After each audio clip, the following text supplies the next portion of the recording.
السلام علیکم دوستو، آج ہم سہیل خان افریدی کی بات کریں گے۔ سہیل خان افریدی آج منگورہ، چکدرہ اور دیر کے دوروں پہ ہیں، وہاں پہ آئی ایس ایف کے اسٹوڈنٹ سے اطاعت کریں گے۔ ماشاءاللہ بڑا زبردست کراؤڈ جمع ہو رہا ہے، بالخصوص اسٹوڈنٹ کی جو ینگ طبقہ ہے، ینگ نوجوان لوگ ہیں، وہ سارے جمع ہو رہے ہیں اور سہیل خان افریدی ماشاءاللہ اس کو لیڈ کر رہے ہیں۔ اور پشاور کے جتنے بھی طالب اسٹوڈنٹس ہیں، وہ آئی ایس ایف کے اسٹوڈنٹس ہیں، سب کو تیار کر رہے ہیں، کیونکہ آگے جو راستہ ہے انتہائی کٹھن راستہ ہے۔ ابھی ان لوگوں نے جو 27ویں ترمیم کے بعد پورا اختیار آرمی چیف کو دیے، تو خان صاحب نے تو اگر اسی طرح ہم کام کرتے رہے تو وہ تو نہیں نکلیں گے، لیکن جب تک ہم اس کے لیے احتجاج یا اسی طرح کوئی لانگ مارچ کا کال نہ دے، ورنہ یہ حالات بڑے مشکل ہو گئے اب خان صاحب کو رہا کرنے کے لیے۔ تو سہیل خان افریدی ماشاءاللہ ایک سائیڈ پہ بڑا زبردست قسم کے کمپین چلا رہے ہیں اور مختلف علاقوں میں جا رہے ہیں، پشاور میں، اور مختلف اسکولوں اور کالج یونیورسٹیوں کا بھی وزٹ کر رہے ہیں ساتھ ساتھ۔ تو یہ بہت بڑی زبردست انہوں نے کوشش شروع کی ہوئی ہے، انشاءاللہ اسی میں کامیابی بھی ہوگی، کیونکہ آگے کوئی چانس یا حل نہیں ہے کہ اگر ہم کوئی قانونی طریقے سے، کیونکہ ادھر تو سہیل خان افریدی جس کے پاس کورٹ کے آرڈر ہے، 6 دفعہ گیا ہوا ہے، خان صاحب سے نہیں ملوانے دیا جا رہا، تو یہاں قانون کا تو نام کوئی چیز نہیں ہے، زور زبردستی ہے۔ تو اس زور زبردستی اور اس جبر کے نظام کو توڑنے کے لیے احتجاج یا لانگ مارچ کے علاوہ اور کوئی حل نہیں ہے۔ تو مجھے امید ہے کہ انشاءاللہ اس دفعہ سہیل خان افریدی وہ کنڈا پور نہیں ہے جو چاروں ضلعوں سے کراس کر کے جاتا ہے۔ انشاءاللہ اس دفعہ سہیل خان افریدی کھڑا رہے گا اور خود وہ لیڈ کرے گا، اور بار بار کہتا بھی یہی ہے۔ تو اس دفعہ انشاءاللہ خود سہیل خان افریدی میدان میں، اور ایک شیر کی طرح ماشاءاللہ ان کی تقریروں سے بھی آپ لوگوں کو نظر آ رہا ہوگا کہ وہ کس طرح تقریر کر رہے ہیں اور کس آنکھوں میں آنکھیں ڈال کے بات کر رہا ہے۔ تو اور ایک اچھا انہوں نے یہ بھی کیا کہ ایک قانون تھا جو وہاں پہ سول ایڈ کے حوالے سے تھا کہ وہاں پہ آرمی بغیر روک ٹوک کے جا سکتے تھے، تو وہ قانون بھی انہوں نے واپس لیا، بڑا اچھا کیا۔ یقین کرو اسی وجہ سے پہلے تو پشاور ہائی کورٹ نے بھی پہلے کہا ہوا تھا کہ یہ ایک ہیومن رائٹس کے خلاف ہیں، یعنی انسانی حقوق کے خلاف ہے، تو اسی وجہ سے انہوں نے وہ قانون بھی واپس لے لیے کے پی کے حکومت نے۔ اور لیکن آپ کو یہ سارا کچھ جو ہے نا، جتنی بھی ایکٹیویٹیز سہیل خان افریدی کر رہے ہیں، یہ آپ کو چینل پہ جو پاکستانی چینل ہے بکا ہوا میڈیا ہمارا، وہ اس پہ کبھی آپ کو نظر نہیں آئیں گے۔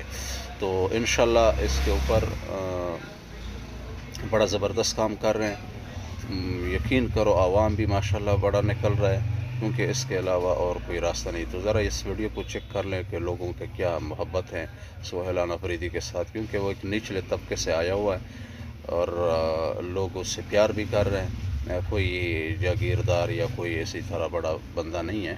تو اسی وجہ سے بھی لوگ ان کے ساتھ، کیونکہ اسی آئی ایس ایف سے یہ باہر آیا ہوا ہے اور اللہ رب العزت نے ان کو وزیر اعلیٰ تک پہنچا دیا، تو یہ بہت بڑی بات ہوتی ہے۔ تو آئیے ذرا دیکھتے ہیں اس کے ویڈیو میں کیا لوگ ان سے پیار کرتے ہیں۔ چکدرہ میں جب جاتے ہیں تو لوگوں کا ایک جمع غفیر جمع ہوتا ہے اس کو استقبال کے لیے، ذرا دیکھیں اس ویڈیو میں۔ بند کمروں کے فیصلے یا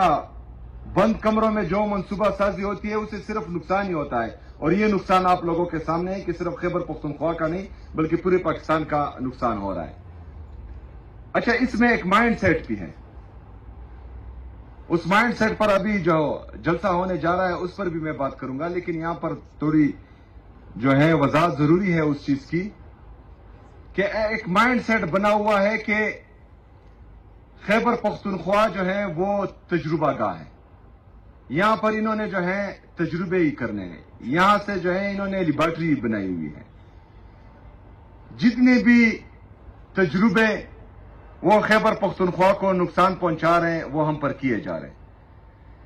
لیکن جس سے جو ہے میرے خیبر پختونخوا کی عوام کو راحت ملے گی، جس سے جو ہے یہاں پر امن آئے گا، یہاں پر ترقی آئے گی، یہاں پر خوشحالی آئے گی،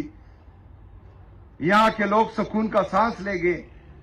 اگر اس پالیسی کی پھر ہم بات کرتے ہیں تو کبھی ہمیں ایک چیز سے جوڑا جاتا ہے اور کبھی جو ہے دوسری چیز سے جوڑا جاتا ہے. جتنے بھی ہمارا اسٹاف ہے، ہماری ڈسٹرکٹ ایڈمنسٹریشن، کمشنر آفس، ہمارے یہاں کے ایم پی as, M N As, chairmen, خصوصی طور پر ہمارے ورکرز، سب کو السلام علیکم ورحمۃ اللہ وبرکاتہ. میں انرجی اینڈ پاور کی تمام ٹیم کو، جنہوں نے اس پروجیکٹ کو مکمل کرنے کے لیے دن رات محنت کی، ان کو مبارکباد بھی پیش کرتا ہوں، خراج تحسین بھی پیش کرتا ہوں، اور خصوصی طور پر اپنے پارلیمنٹیرین کو، جو ہمارے یہاں M P as, M N as ہیں، جنہوں نے یہاں پر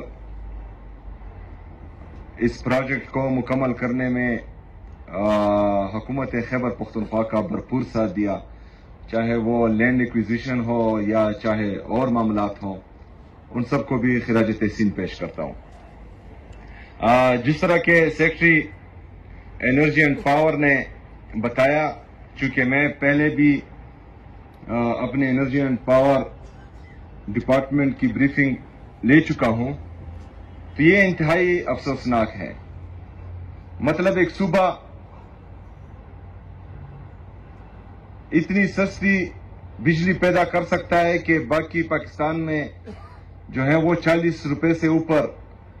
سب کو مل رہی ہے، اور یہاں پر جو ہم پیدا کر رہے ہیں وہ 8.2 مطلب سنگل ڈیجٹ میں پیدا کر رہے ہیں. لیکن بدقسمتی سے ہمارا یہ پروجیکٹ بھی تھوڑا ڈیلے ہوا ہے، اور یہ میرے لیڈر، میرے قائد جناب عمران خان صاحب کے انیشیٹوز ہیں، کیونکہ وہ اس قوم کا، اس ملک کا درد رکھتا ہے سینے میں. اس کو احساس ہے کہ پاکستان کس طرف جا رہا ہے اور ہماری آنے والی نسلوں کے لیے کیا چیز امپورٹنٹ ہے. تو ابھی جب میں وزیر اعلیٰ بنا ہوں تو میرے لیڈر، میرے قائد جناب عمران خان صاحب کے تمام شروع کردہ جو پروجیکٹس ہیں اور ان کو دیکھتا ہوں تو مجھے مزید فخر ہوتا ہے کہ میں ایسے لیڈر کا سپاہی ہوں جس کا نام عمران خان صاحب ہے. مطلب اس کو یہ فکر نہیں تھی کہ 2024 میں میری حکومت آئے گی کہ نہیں، اس کو یہ فکر تھی نہیں کہ یہ جو پروجیکٹس میں شروع کرنے جا رہا ہوں یہ میری حکومت میں مکمل ہو گئے کہ نہیں. اس کے دل میں صرف یہ ڈر تھا، اس کے ساتھ یہ احساس تھا کہ جب بھی یہ چیز مکمل ہوگی تو اس سے میرے عوام کو فائدہ ہوگا، اور میں اس پر ایک دفعہ پھر فخر کرتا ہوں اور فخر محسوس کر رہا ہوں کہ میں اس کا کارکن ہوں. لیکن بدقسمتی سے جس طرح سیکرٹری صاحب نے کہا کہ ہمارے کچھ پروجیکٹ جو ہیں وہ این او سیز کی وجہ سے ڈیلے ہو رہے ہیں، اور یہ صرف حکومت خیبر پختونخوا کا نقصان نہیں ہے، یہ صرف خیبر پختونخوا کی عوام کا نقصان نہیں ہے، یہ پورے پاکستان اور پورے پاکستانی عوام کا نقصان ہے. کیونکہ یہاں پر جو ہم سستی بجلی پیدا کر رہے ہیں جو سنگل ڈیجٹ میں ہے، وہ پاکستان میں جا کر جو وہاں پر ہم پر آئی پی پیز کی شکل میں ایک بہت بڑا بوجھ ڈالا گیا ہے، جو کول سے یا باقی جو ہماری چیزیں ہیں اس سے بجلی پیدا ہوتی ہے تو وہ کافی مہنگی ہے. تو یہ بجلی جو ہم پیدا کرتے ہیں، یہ سستی بجلی جب ان کے ساتھ ملتی ہے تو ایوریج جو ہے یہ بہت کم کر دیتی ہے. تو اس وجہ سے پورے پاکستان میں جو ہے بجلی کا ریٹ یہ ہے. اگر فرض کریں خیبر پختونخوا کی یہ بجلی جو ہم سستی پیدا کر رہے ہیں اور پورے پاکستان کو دے رہے ہیں یہ مائنس ہو جائے